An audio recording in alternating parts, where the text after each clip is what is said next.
I'm Natalie Monacci at the University of Alaska Fairbanks, and I'm recording this file to give our final report on our project funded by the NOAA Ocean Acidification Program, and it is Sustained Observations of Ocean Acidification in Alaska Coastal Seas. We have several investigators for this project. Simone Allen is at the Pacific Marine Environmental Lab in Seattle. Jessica Cross was formerly there as well and is currently at the Pacific Northwest National Laboratory. I'm here at Troth-Utah campus in Fairbanks, and Darren Pilcher was formerly at the University of Washington Cooperative Institute for Climate, Oceans, Ecosystems Studies, but is now at the NOAA Northwest Fisheries Science Center. So a little bit about our project. Coastal regions around Alaska are experiencing some of the most rapid and extensive progressions of ocean acidification in the United States. Studies have determined that Alaska coastal communities have a varying degree of vulnerability to ocean acidification, and this ranges from moderate to severe. Areas that are most vulnerable are in regions where fisheries are vital for the state and national economy. This is a reminder that Alaska lands more fish by weight than every other U.S. state combined, and the crab fishery accounts for 15% of the total Alaskan volume. And red king crab have been shown to be vulnerable to ocean acidification. The most immediate demand for actionable information in Alaska is the link between ocean acidification and commercial and subsistence fisheries. This has been demonstrated through surveys targeting tribal, industry, nonprofit, and academic partners by the Alaska Ocean Acidification Research Network and more broadly across NOAA. So for our objectives, we plan to partner with the NOAA Alaska Fisheries Science Center to focus future monitoring efforts on their existing surveys and fisheries and oceanographic surveys. We collect discrete seawater samples to analyze for marine carbonate parameters. Here at UAF, I lead the Ocean Acidification Research Center, and we analyze for total alkalinity and dissolved inorganic carbon, which allows us to calculate the remaining carbonate parameters. We synthesize information with other efforts in the Gulf of Alaska and Bering Sea, and by combining the oceanographic data with information from fisheries population surveys, we hope to have something new to report. And this work will allow us to communicate this information to stock assessment and fisheries management stakeholders through the annual ecosystem status report programs. This is both for the Bering Sea and the Gulf of Alaska. The primary audience for the ecosystem status report is the North Pacific Fishery Management Council.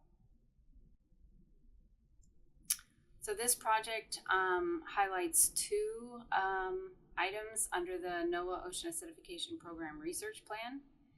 Sustained investments in the OAP portfolio are designed to form a foundational understanding of regional ocean acidification baselines and processes. This project's work is under the 2020 to 2029 Plan Action 3.1.2, which is to conduct ship-based surveys that identify spatial and regional variability in carbonate parameters across important fisheries habitats. This should include sampling efforts co-located with fisheries population surveys to elucidate potential relationships between ocean acidification data and fisheries population data. And also under 3.1.3, which is conduct ship-based process studies to improve fundamental understanding of ocean acidification drivers, including impacts of effective transport, riverine discharge, seasonal ice melt, pulses of primary productivity, benthic respiration, and biological responses. These process studies help evaluate the rates and fluxes that are critical to reducing uncertainty in models. So a little bit about our field activities. The start of our project was pretty rough. Our first planned cruise to participate with was canceled for COVID. We were successfully able to participate on the 2022 and 2024 Bering Arctic Subarctic Integrated Survey, or BASIS cruises. Even though we participated, those cruises' original mission were also greatly affected. In 2022, The survey was reduced due to delays in the ship's departure from issues with ship staffing. And in 24, the survey was cut in half due to ship schedule reductions.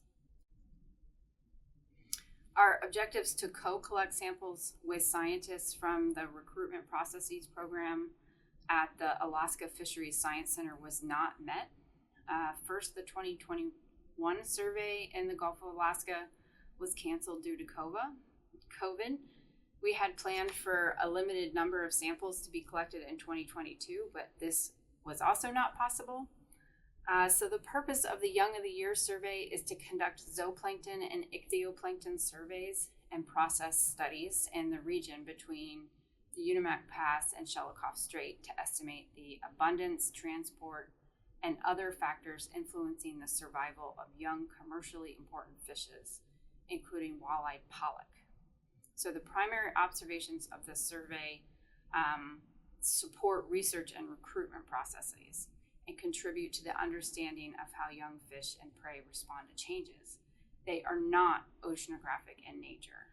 So the 2023 survey departure was delayed due to ship scheduling issues, and the team decided to cut most oceanographic profiling with the CTD project. Therefore, we could not collect any samples. So this project spanned 2 fiscal years due to COVID and canceled field surveys, so it's been a long time coming. Over several years, we met with every office working in the Gulf of Alaska that was willing to speak with us about a joint survey. The funding for most historical repeat surveys in the Gulf of Alaska, including the Southeast Alaska Coastal Monitoring Surveys, which dated back to 1997, have been drastically cut or have been canceled altogether. The reductions in ship time, personnel, and operational support no longer allow the co-collection of discrete seawater samples from a profiling CTD package on most fisheries-focused cruises. It's important to note that the UAF fund management for this early project began under the Alaska Ocean Observing System, or AOS office. This was during the transition from the University of Alaska's Cooperative Institute for Arctic Research, or CFAR, to the new Cooperative Institute for Climate, Ocean, and Ecosystem Studies, or CECOS. So we're thankful to both offices for their fund management. Okay, so back to one of our objectives, which is to synthesize information.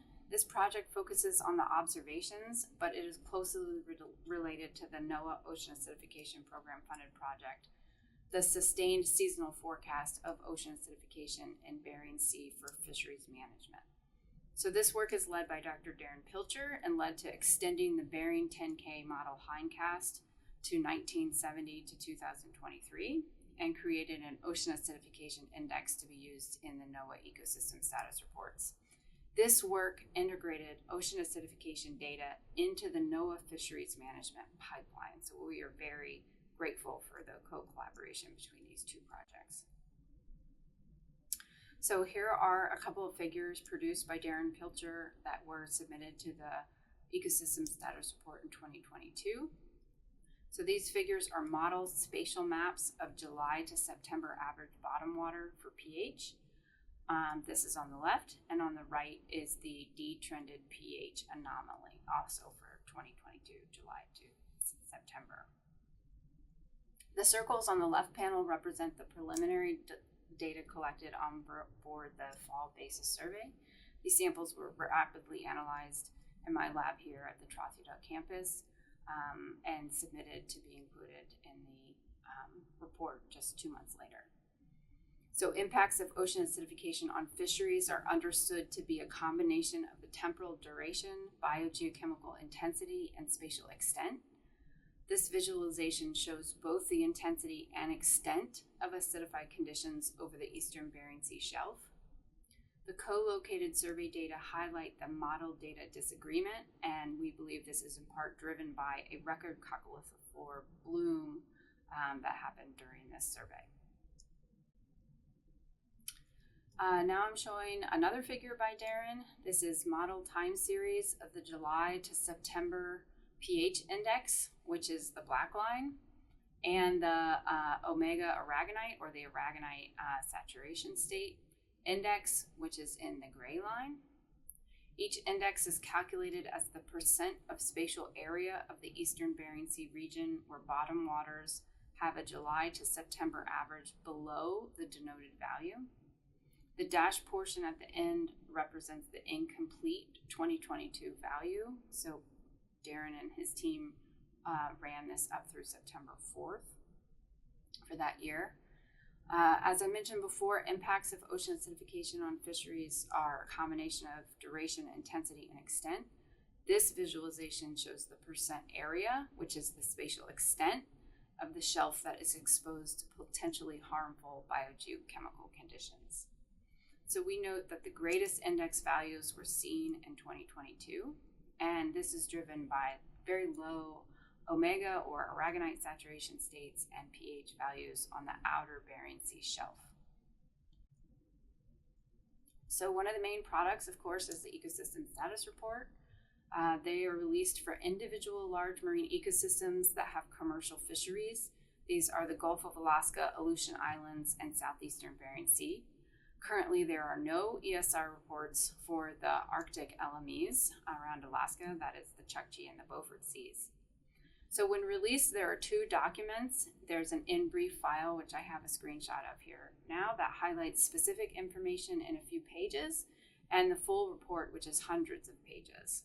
This is led by Elizabeth Siddon, and the hyperlink is here to the full report. The in-brief highlighted that ocean acidification research showed an expansion of corrosive bottom waters, that lab experiments have highlighted that pH levels below 7.8 can negatively impact pteropods and red king crab. In 2022, we saw relatively lower pH predicted for most of the outer and middle shelves, and also near Bering Strait. And we made sure to highlight that at the time of this report, there was no evidence that ocean acidification can be linked to recent declines in surveyed snow crab and red king crab populations. So another product is the archive data set. We have already submitted the 2022 survey to the NOAA NCI Ocean Carbon and Acidification Data System, or OCADS. This is an integrated data set, so it includes all the physical and chemical oceanographic data that was collected at each CTD station. Another related product is the new paper led by Darren Pilcher. This is currently available. This is November 2024 that I'm recording this. This is available now as a preprint, and is titled Amplified Bottom Water Acidification Rates on the Bering Sea Shelf from 1970 to 2022.